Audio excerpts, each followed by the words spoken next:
Thank you. So remember last time I defined F divisors.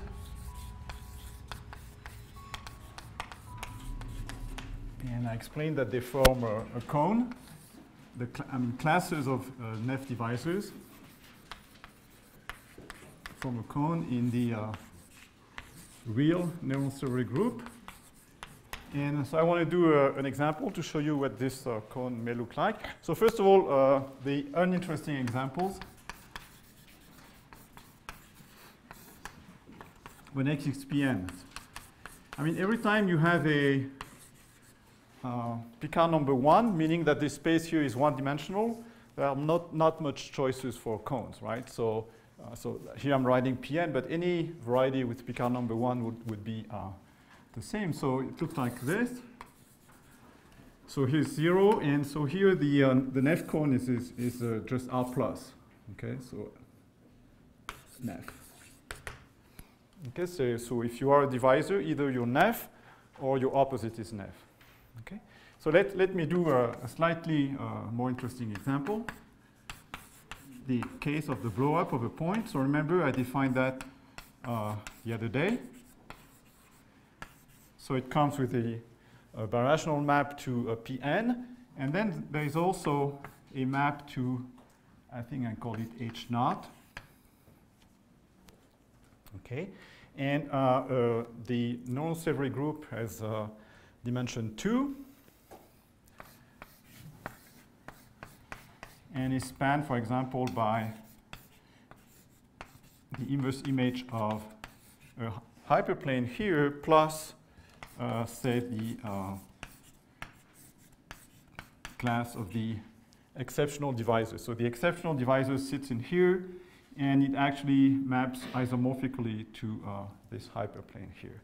So the basic remark that I'm going to use today, a fact, which is pretty easy, so it has nothing to do with this special case. Every time you have a morphism like this, okay, and if you have an F divisor on Y, so here I say divisor, but I always mean Cartier divisor, okay, because otherwise you cannot make sense of the intersection with a curve. So every time you have a divisor D which is Nef on Y, and if F is not an isomorphism,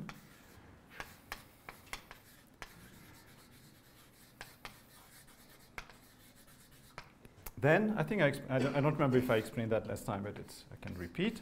The inverse image, so again, D is a Cartier divisor or Q Cartier divisor. The inverse image is Nef, but not ample. Okay, not ample. This is what I explained last time. And the reason why it's not ample is that not finite, yeah. Adam. If you want to prove something, then you have to use the hypothesis, and then you realize that something is missing. So not finite means, I'm assuming I have projective varieties here, that it contracts at least a curve. So F, there exists a curve in X which is contracted by F. So F of C is a point. And so the reason for that is that F upper star of D intersection with C is 0. Okay. The degree of F upper star of D on C is 0. So this means that F upper star of D is not ample, but you can also say differently. You can say that F upper star of D is on the boundary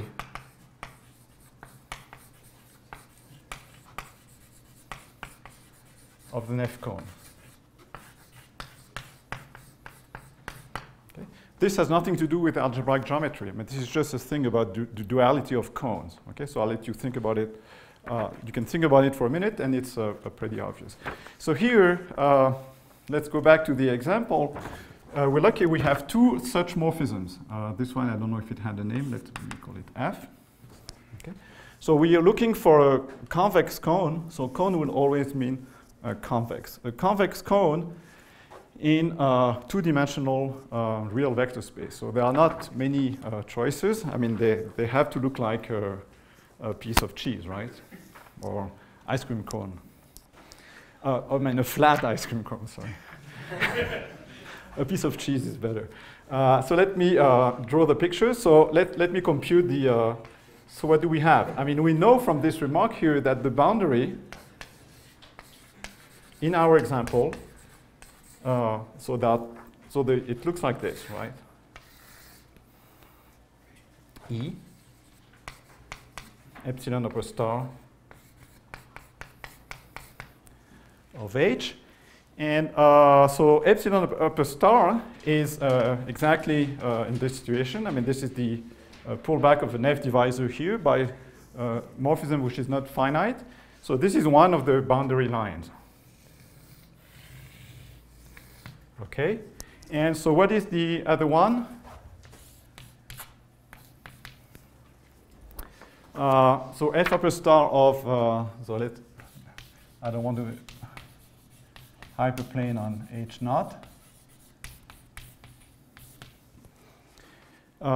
So maybe I won't do the calculation here, but one can check that it is epsilon upper star of H minus E. So the way to compute that is so remember last time I computed the intersection number of E with a line contained in E. Okay, so these lines are exactly the fibers of F. Okay, so this is because so it doesn't give you the exact numbers here, but it gives you the direction, which is all we need here, because this has intersects L intersection with L equals 0.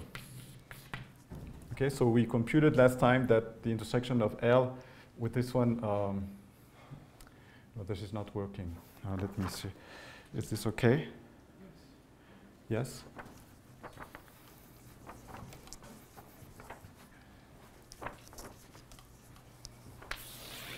Anyway, so it gives you the two boundary lines of, okay, so this is the Neff cone.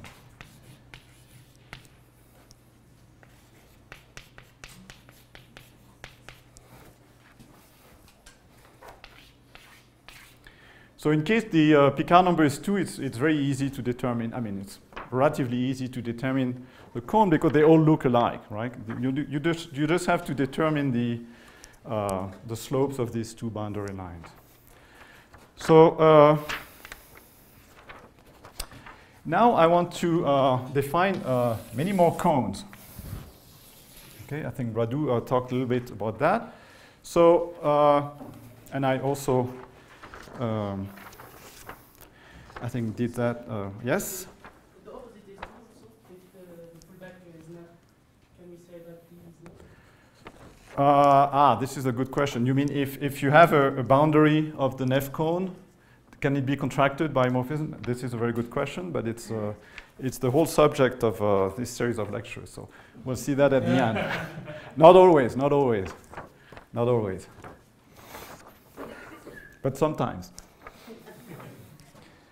Okay, so I think I defined last time, we can also look at the ample cone inside the Neff cone. Okay, so being Neff is a numerical property. It only depends on the class of the Cartier divisor. Ampleness we don't know yet. So I'll just define the ample cone as the set of classes of ample divisors. Okay, and it's easy to see that they form a cone, mainly because the positive multiple of an ample divisor is ample, and the sum of two ample divisors is also ample. Okay, so now I'm going to skip a whole chunk of the theory and so give you a theorem which sort of bypasses everything, but it's sort of a fake because I'm not going to prove it, and to prove it you need the whole theory anyway. But it looks nice. Tell me what you think. Okay, the theorem says simply that on a projective scheme over a field, the sum of an ample, let me write it this way. The sum of an ample and an F divisor is again ample.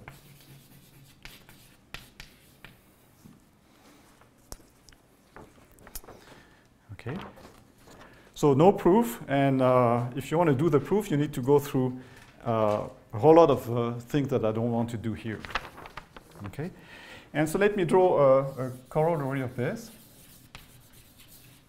A corollary would be what will be, so will help us to describe these cones. So on a projective scheme,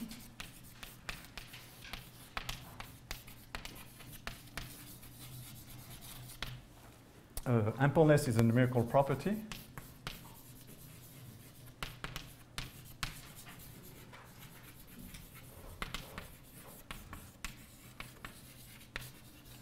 And the ample cone is the interior of the Neff cone.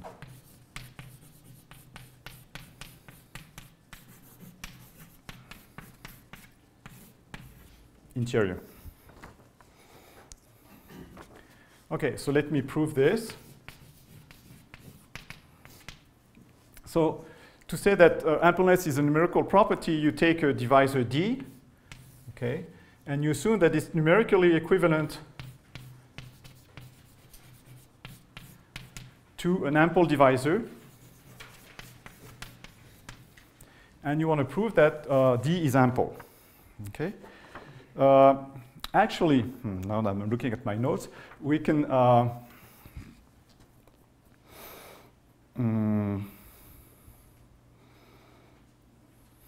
actually you can do it. You can do both at the same time.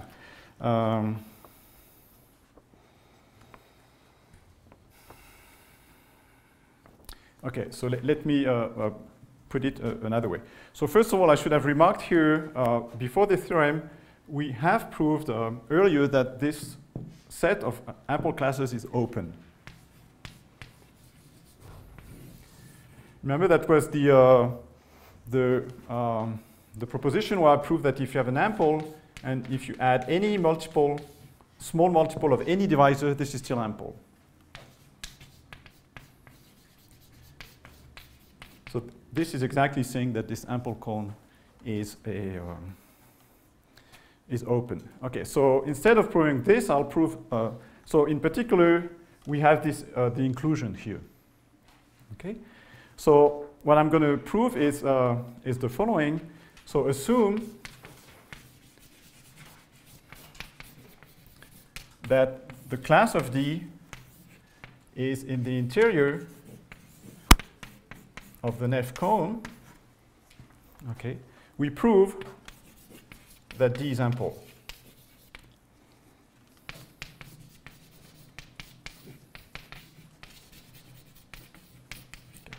So if I'm not mistaken, this proves both statements at the same time. Okay? So how does it work? Well, we take, since the scheme is projective, we can pick an ample divisor.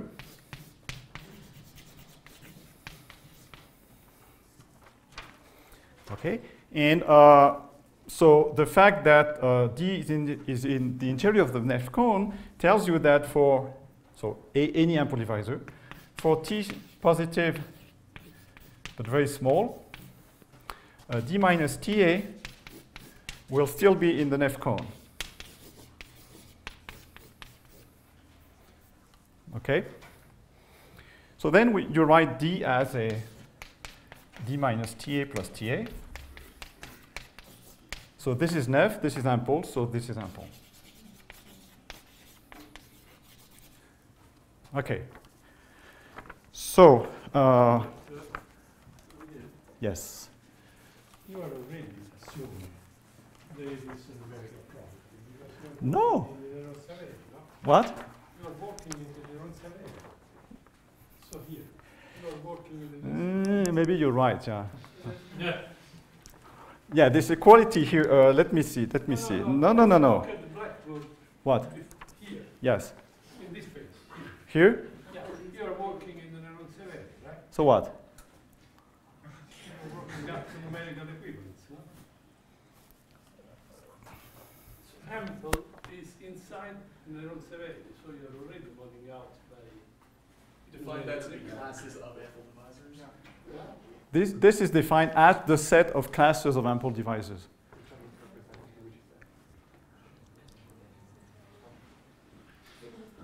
I think I'm okay. It's modular numerical equivalence. It's modular numerical equivalence. You can. I mean, you have a set of ample of divisors, which you call ample, or you call Chiro's classes, and then you take their Chiro's divisors, and you take their classes.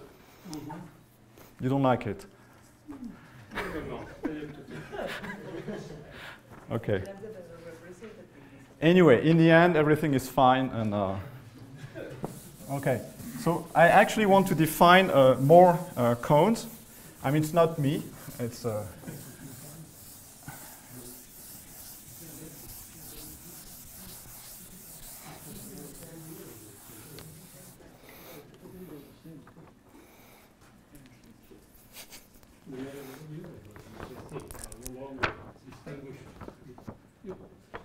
You take two things, which are numerical equivalent, you cannot distinguish.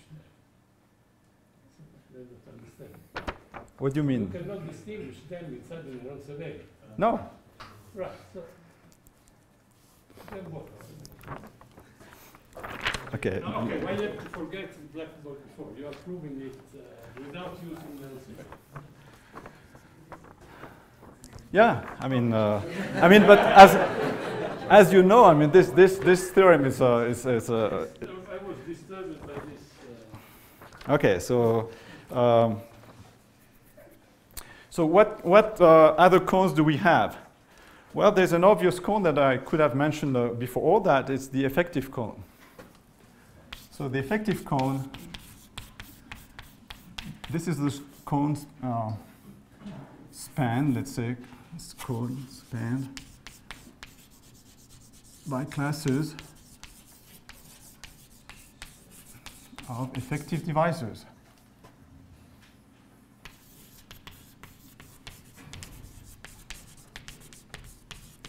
So it's already a cone, but since I don't need the span, but since I'm looking at always in the real Néron-Serre group. Okay, and so remember, if you have an ample divisor, it may not be effective. Okay, but some multiple will be linearly equivalent to an effective divisor.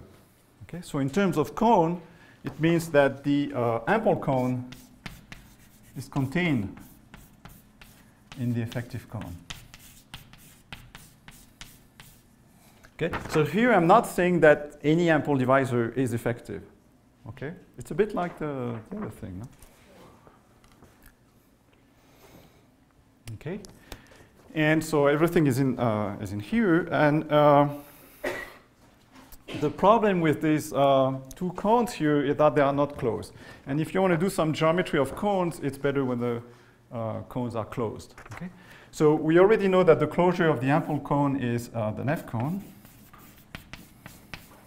Because whenever you have a convex cone, it's the closure of its interior. Okay? This one actually might not be closed. And its closure is called the pseudo-effective cone. That's a terrible name. I don't know, Ceph, but pseudo-effective cone. So this is the closure. This one might not be open or closed or anything. It can be bad, but to find a bad example, you have to look. It's not obvious. So here, this is the interior. Okay, so everything here sits into this vector space. And we also want to introduce the big cone, which is the interior of the closure of the effective cone.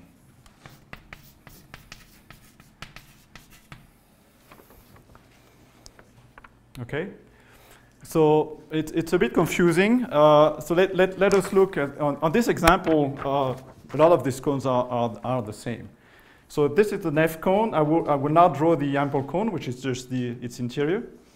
And so the effective cone is larger because E is in here. Okay? And it's not very difficult to prove that the effective cone is closed, and it's spanned by E and the other, I don't know if I can use this, but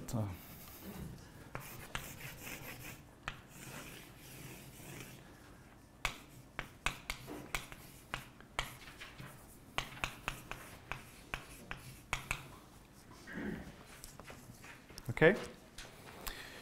So to prove that this is exactly the effective cone is done in the notes. I'm not going to do it. Actually, what you prove is that apart from E, if you take any other effective divisor, its class will be in here. Okay. But since you're taking the span, then the whole cone is like this. Okay. And I'll let you check also. This is a very easy exercise. That a big class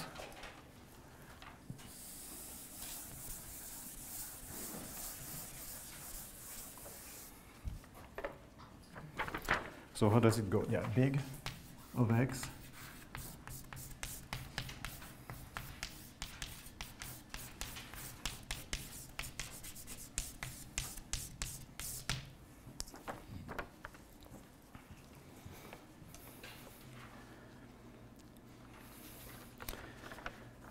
okay, so these are the important cones, and so for the moment I'm going to drop a little bit. I mean, to change subjects, change chapters, and leave these cones alone for a while.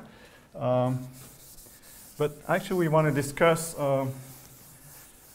some properties, some asymptotic properties of these classes of divisors. Okay, so there's a new chapter which is called Riemann-Roch theorems.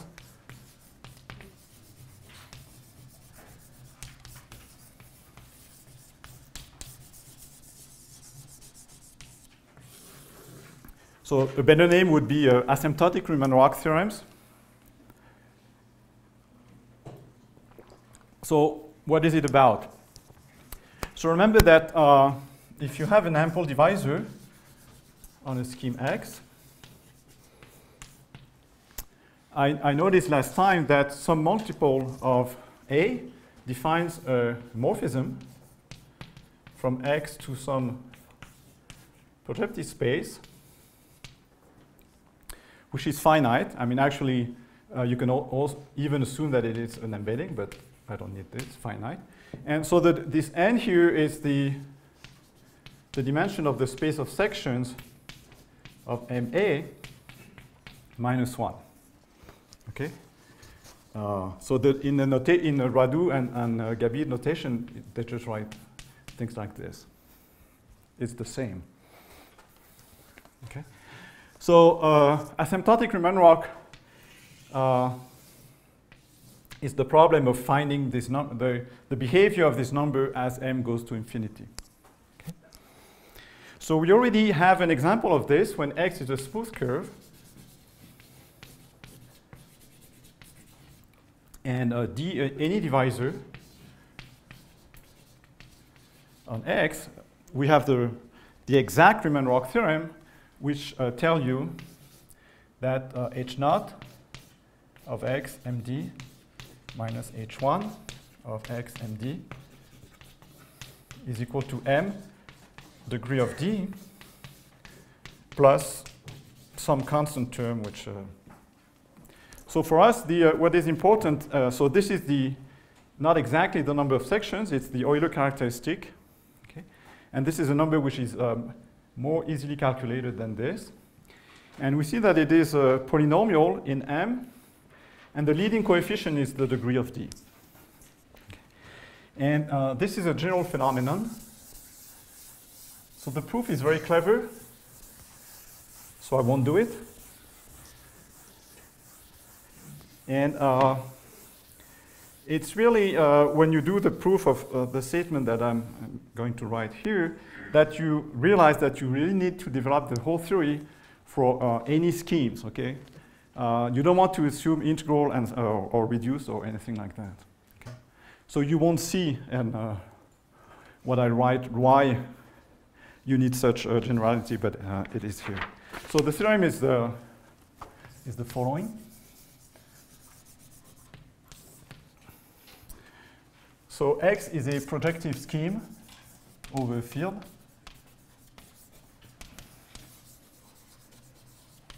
of dimension n. So what I did is a little bit incoherent because I only defined stuff mostly when X was normal, but I also said that you can do it in general. Okay. So, so the statement is the following. If D is a Cartier divisor on X, and if you look at the Euler characteristic of MD,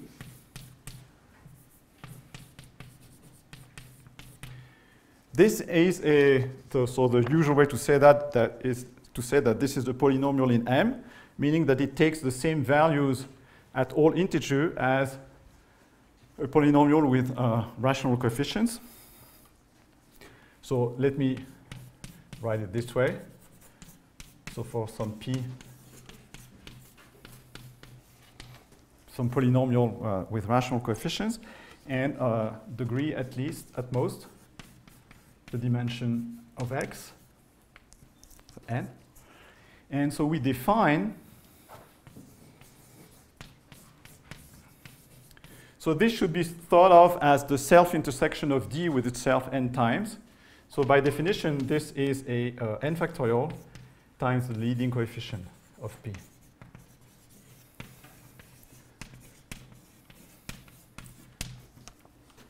this for any n or n large n? Any m, like here.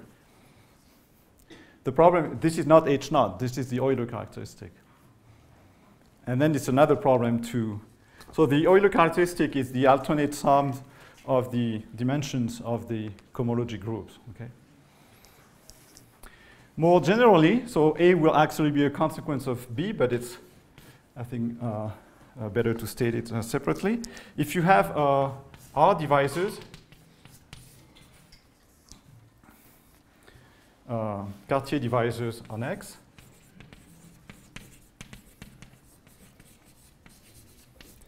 then you may look at a more complicated expression, the Euler characteristic of M1 D1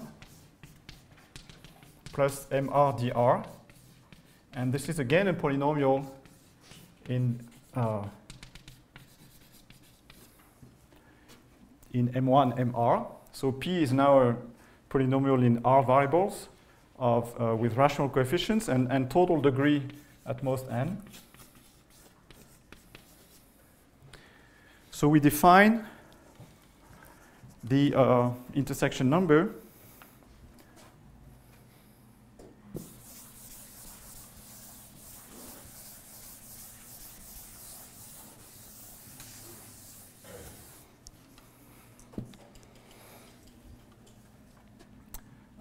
we set D1, dr. This is by definition the coefficient of T1, Tr in P. Okay, so this is only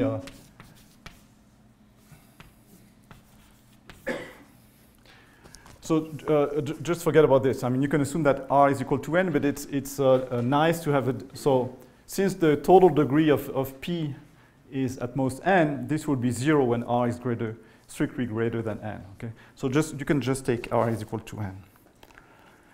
Okay, and then the last property is that this intersection number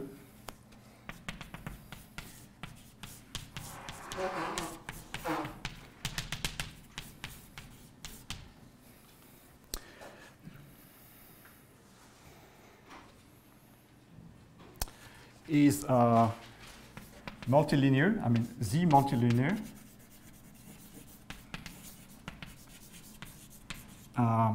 takes integral values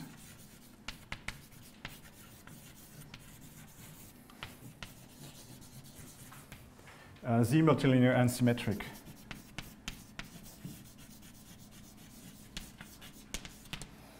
Okay, so this is a long theorem.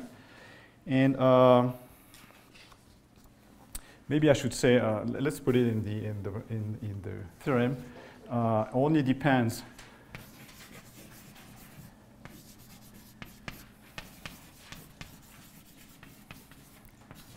on numerical equivalence classes.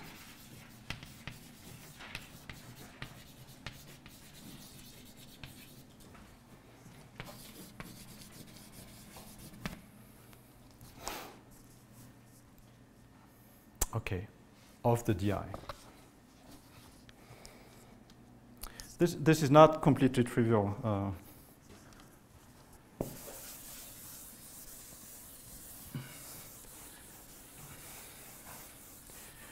So this is a very, so the proof is actually by induction on n, and it's completely formal. You don't see anything.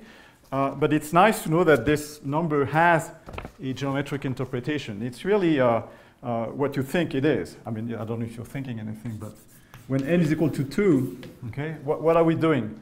We're looking at divisors, which are basically curves in a surface, and we are looking at their intersection number, okay? And so you can check that C1, let's say that, so X is a surface.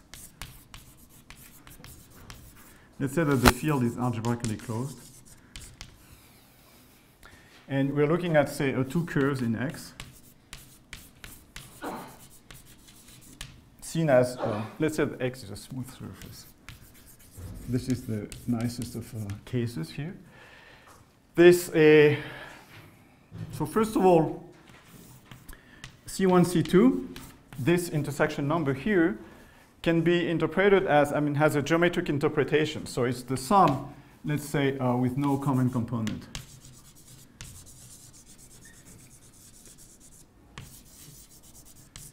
In other words, they meet in a finite number of points. So this is what you would expect. It's the sum of, it's a number of intersection points. This way I'm taking a K algebraically closed, taken with multiplicities. Okay? And the multiplicity, it's easy to see that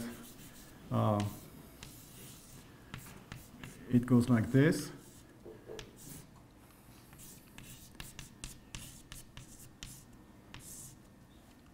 Okay, so this is the local ring of the surface at X. F1 and F2 are local equations at X of C1 and C2. Okay, so this is this is really the multiplicity at X of the intersection, and it is what you think it is. I mean, if they meet transversely, then it is 1. Okay, so this is really counting a number of points over an algebraically closed field. Okay, I'm assuming this, otherwise it's more complicated. I mean, these points might not be defined over K. And this is true also in general, except that you replace C1, C2 by D1, D2, Dn. Okay. The advantage of this approach is that you don't need to define multiplicities, which is always a big deal in general. So if the surface has singularities, then this gives an extension to the section. Yeah, this you make no hypothesis here. This is really not. I mean, X can also be non-reduced. It's so surprising, but. If it has isolated singularities with one given expression, like the one you gave. Probably, yeah. Singular point. Might still be true though. If you take the same. But I wouldn't bet on this. But. Cho is not happy again.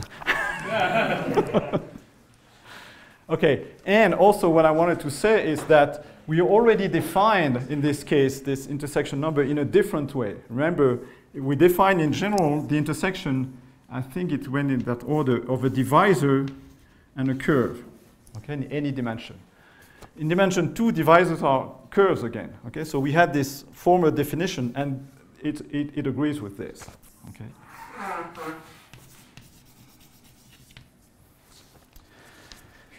Okay, and of course, because of this Z multilinearity, we can extend this intersection product to Q divisors, okay, just by. But then, of course, the intersection number will not be an integer in general. And I also, sorry, I want to make one more remark. This number also agrees with a number which is defined in Hartshorne's first chapter, or second, I mean at the beginning. It's the degree of a subvariety of the projective space. Okay? So if X is contained in a large projective space, and you consider the H, the restriction of the hyperplane in Pn to X, so this is a Cartier divisor on X. Okay, so X has dimension n, or little n as before. If you compute this number, so this is a number in that sense here. This is the degree of X, as defined in Hartshorne. And the definition is essentially the same. If you look at it, it's really the same definition. You remember here, right above C, that R should be at least n, so... Yeah, but you can just forget about it. It's a way to have nicer statements in some cases, but this is 0 when R is not n, so... So let me give an example of a calculation of intersection number. So for example, if I take my cone, but now let's say I'm in P3, and I take a quadratic cone as usual. So this is the cone with vertex 0, 0, 0, 1. And so because of what I explained here, the self-intersection of the hyperplane is just the degree of X, which is 2, because this is the degree of the defining equation. So remember that if you take, so H, so this is a singular surface here. Okay? So H can be represented by any trace, by the trace of any hyperplane in P3 on this cone here. So let's choose the hyperplane whose contact, whose tangent to the cone along a line. Okay, so remember, so in particular, so this is linearly equivalent to 2L. Okay. So if you if you compute the intersection number of this guy with itself, it's 2, so it means that L2 is 1/2. Okay, because L is a Q Cartier, but not a Cartier divisor. Okay. You may want to choose for Y, you may want to choose now any hyperplane which passes through the vertex, but not tangent.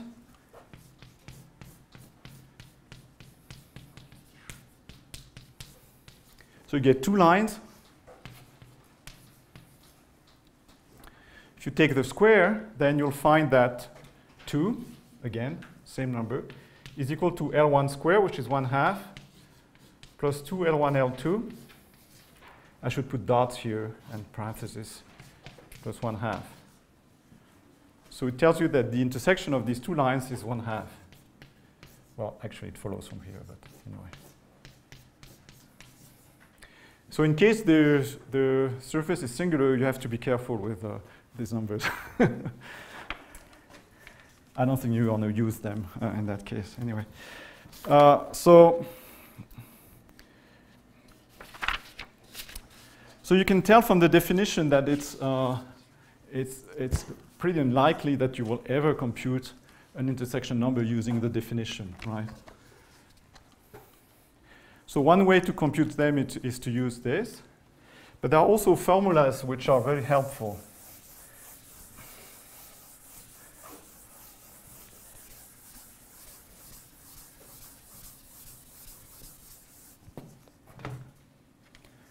So formulas, which I won't prove.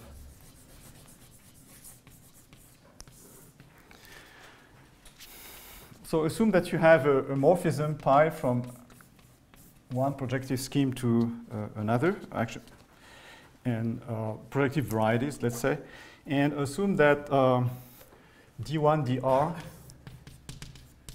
are Cartier divisors on X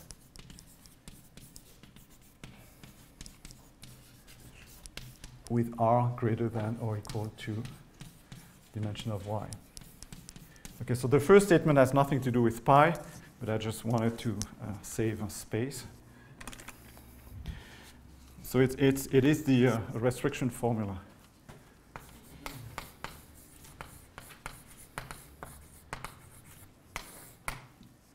If dr is effective,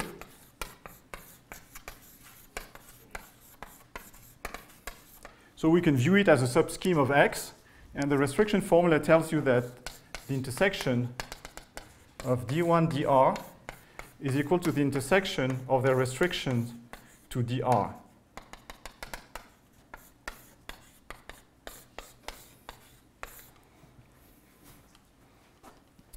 The second formula is a projection formula.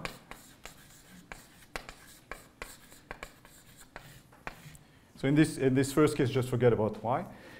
Projection formula, which is what you would expect. So it's the fact that pi 1 upper star of d1, pi 1 upper star of dr is so not quite the intersection number. Here you need to multiply by the degree of pi.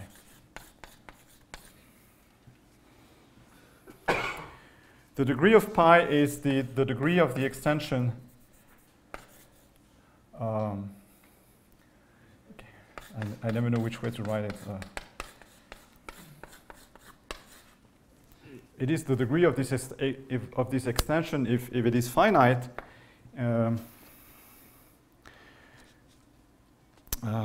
Sorry. Subjective. Otherwise, it doesn't make sense. Okay, so if this you have subjective morphism, either it is generically finite. In this case, the degree is the degree of the extension, and if it's not, this is 0.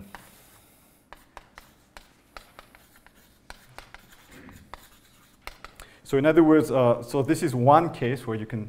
It's nice to have to be able to write d1, dr, even if r is greater than the dimension of X. Okay, so let me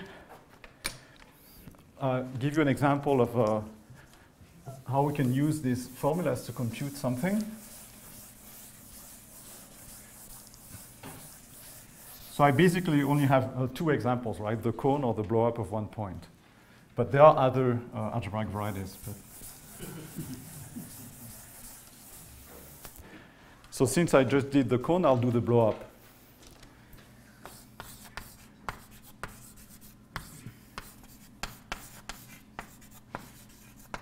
So here you have the exceptional divisor. So here we had this morphism, so going to a hyperplane, epsilon and f, I think. Okay, so there are several ways. Let's say we want to compute the self-intersection of E with itself. Okay.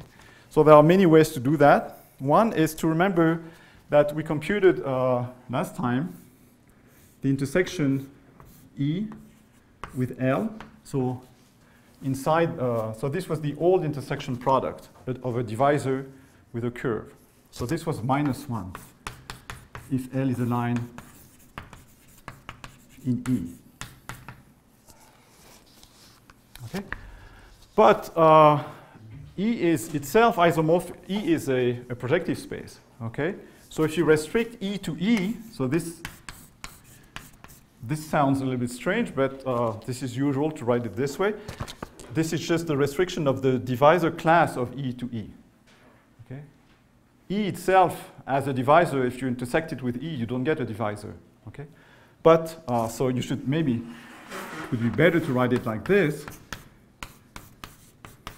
but it's better to be, better be used to this because this is, okay. So anyway, so since E is a projective space, we know that its neural group is just rank 1. Okay? So any divisor, any Cartier divisor on E is linearly or numerically equivalent to a multiple of a hyperplane.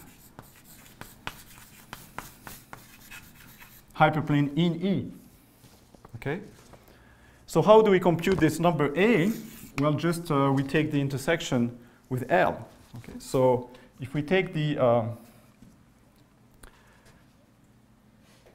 intersection with L, we see that this number A has to be -1. Okay? Because the intersection of a hyperplane with a line is 1. So A has to be -1. So let me, using this remark here, let me compute.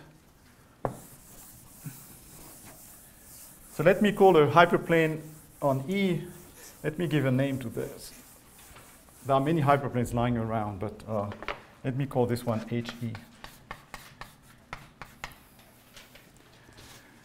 I'm going to use the restriction formula. So En, according to the restriction formula, since E is effective, is equal to E restricted to E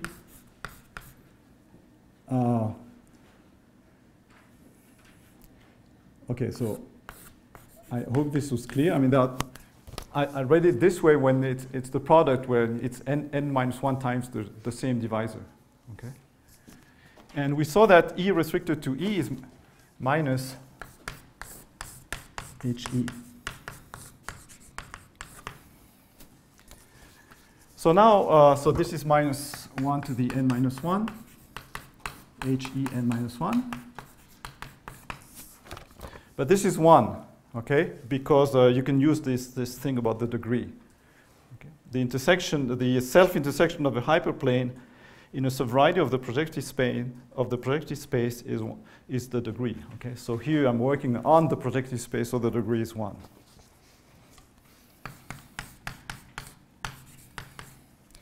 So this is how you get this.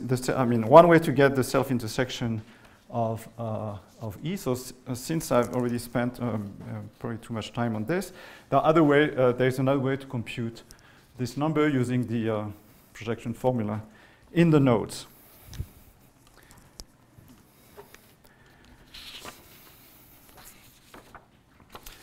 Okay.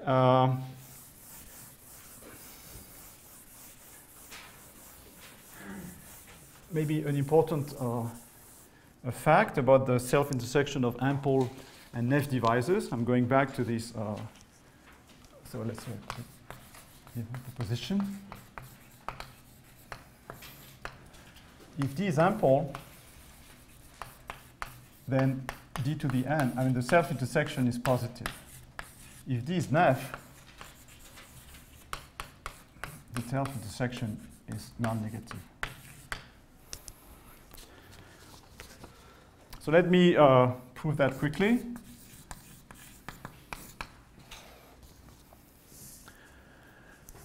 Okay, so if D is ample, remember I mentioned several times that if you take a sufficiently high multiple of D, it will induce a finite morphism to a projective space.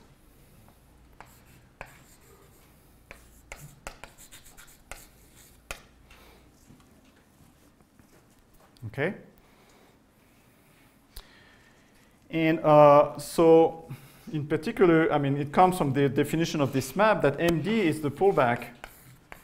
So let me just call it phi for simplicity. It's the pullback of the hyperplane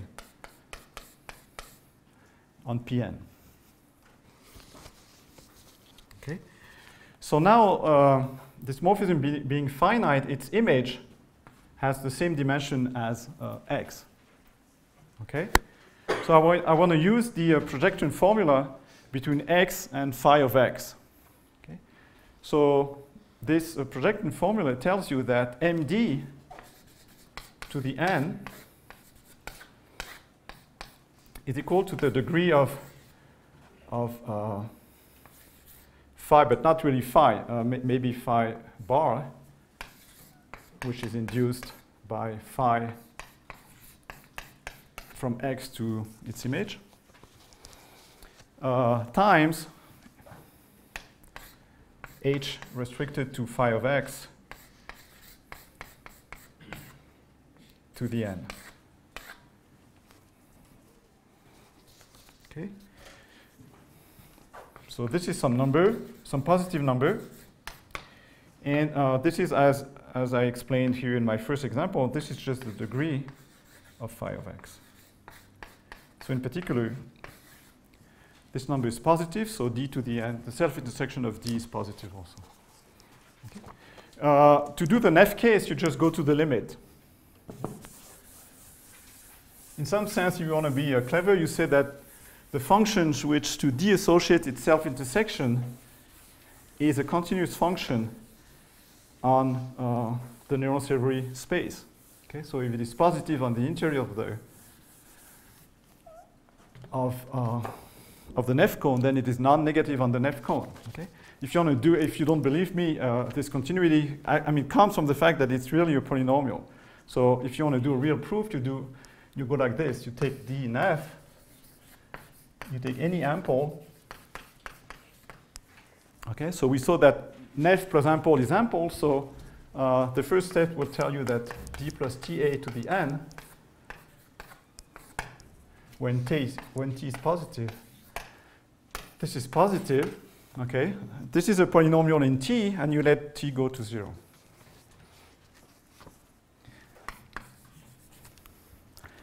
Okay. So,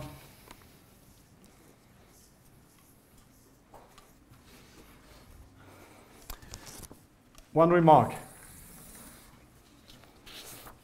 Where am I here?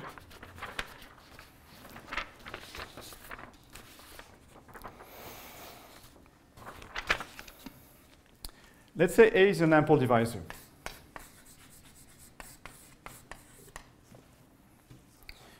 By definition, if you look at the Euler characteristic of MA,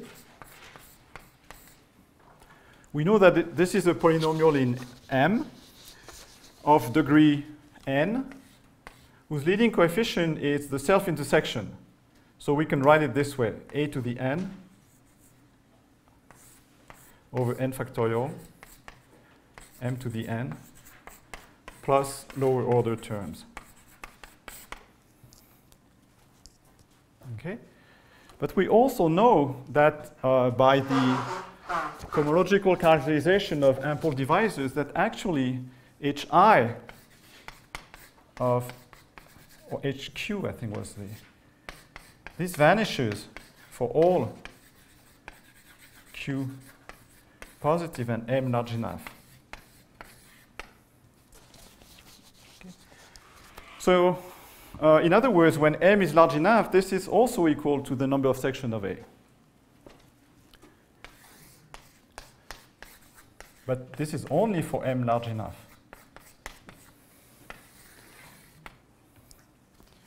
Okay. And so we get a pretty good answer to the question I asked before. I mean, we know exactly the behavior of this number. It grows like a power of m with some coefficient which is given by this intersection number. So let us see what happens when A is not necessarily ample.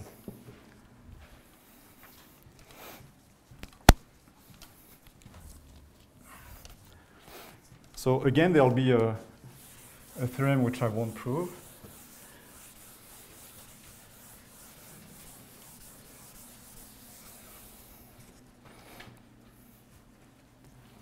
Theorem. So x projective over a field K of dimension n.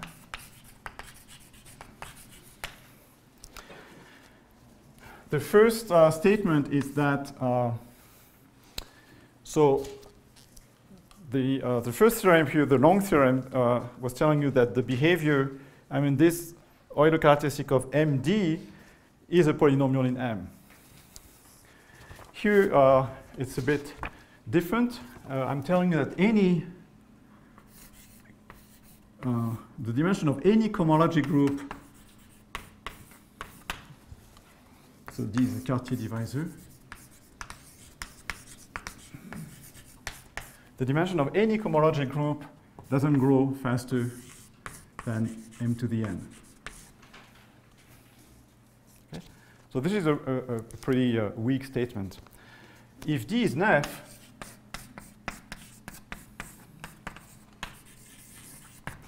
then, so here any Q.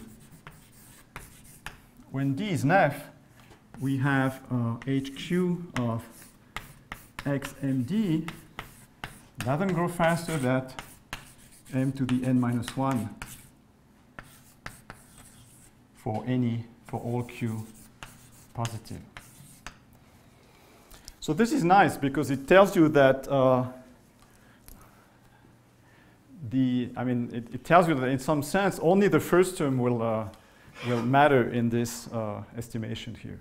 So let me rewrite. So in particular, the number of sections of MD grows like this.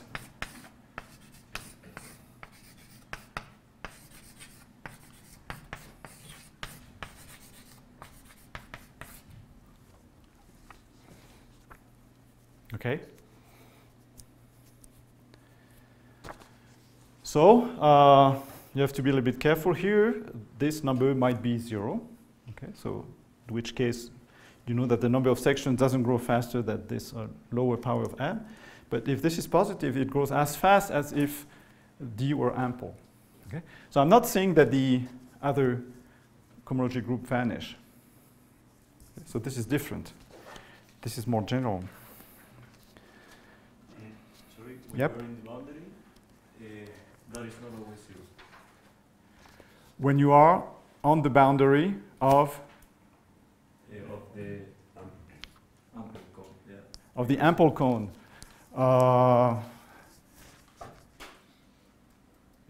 No, of course not. But these Neff divisors which have this positive are important also. Okay, so let me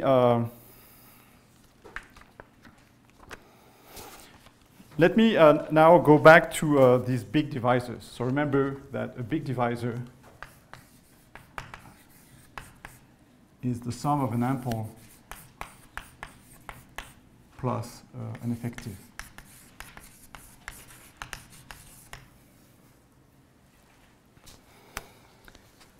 So I claim that you can read that on the behavior of the number of sections of a divisor. So again, D Cartier divisor on X is big if and only if. So the upper limit as m goes to infinity of h naught of x md over m to the n. So again, n is always the dimension of x. This is positive.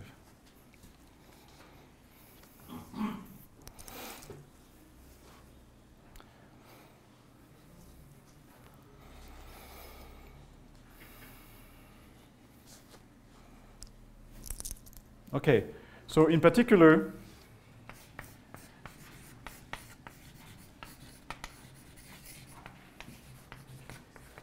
if D is Neff,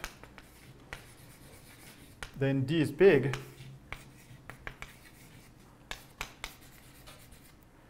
if and only if D to the n is positive.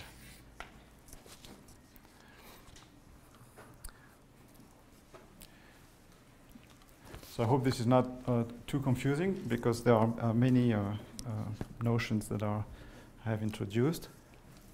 So let me prove this proposition and then I'll stop.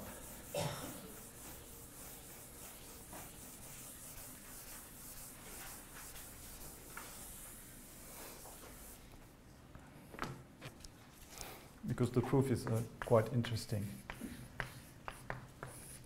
Okay, so let's try to do that. So it's in, so I'm trying to prove this. So this is an if and only if. So assume that X is big.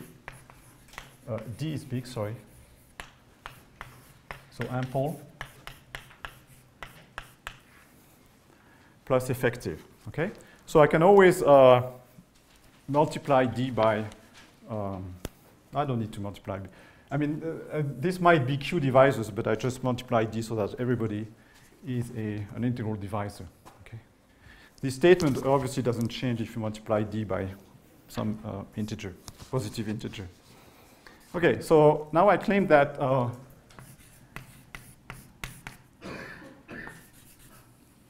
so you see, I mean, the fact that this is effective tells you that the space of sections of A in bed is a subspace of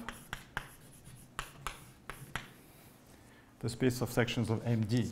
Okay. Because so if you choose a section here of O of E with the divisor E, you just multiply here. Okay. So, but this guy, we know how it behaves. Okay, it's still there. This behaves like well, this certainly satisfies this. Okay, so this is okay. So this is equivalent. Equivalence. That was the word I was looking for. Okay, so this is fine. The more difficult direction is the opposite direction. So assume we have this.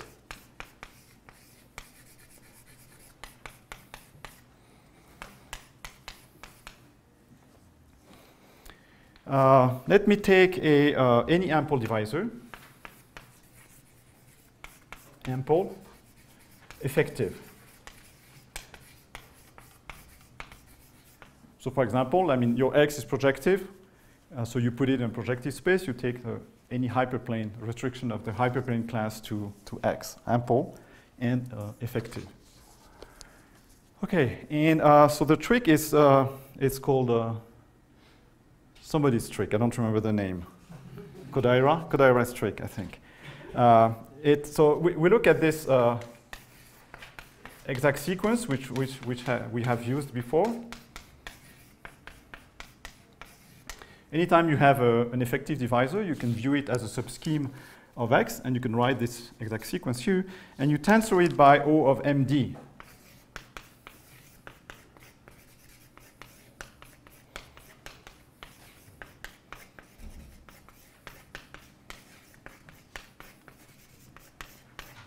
Okay, and you write the exact sequence of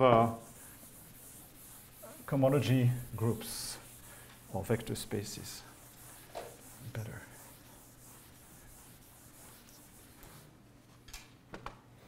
So we have H naught of X and D minus A, H naught of X and D, and H naught of A, M, D. I mean, I should have written D restricted to A, I guess. Okay. So now A is a scheme of dimension 1 less. Okay? So we know by the proposition here, point A, that this space does not grow. The dimension of this space is smaller. I mean, it's an O of m to the n minus 1. Okay? But since we're assuming probably a star here, we know that for infinitely many m's, this will grow like m to the n, the dimension of this space here. So the conclusion is that for infinitely many n,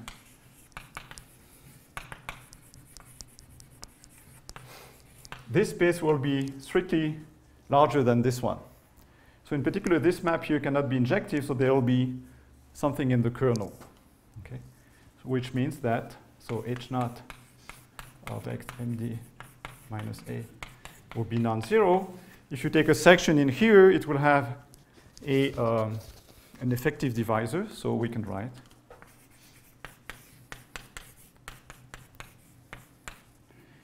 and this proves that D is big.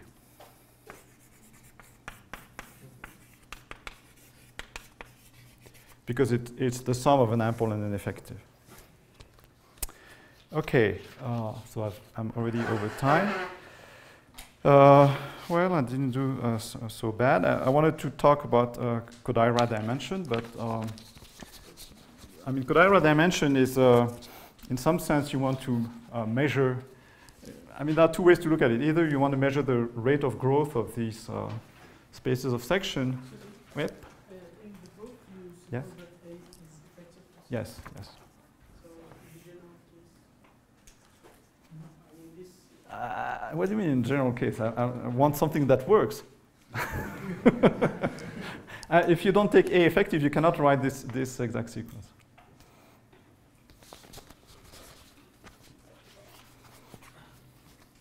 I mean, any A is, if you multiply it by something, will be linearly equivalent to an effective divisor. So it's not a big difference. But if you want to write this sequence, you really need A to be, first of all, a Cartier divisor, not a Q divisor, and effective. So I'll stop here.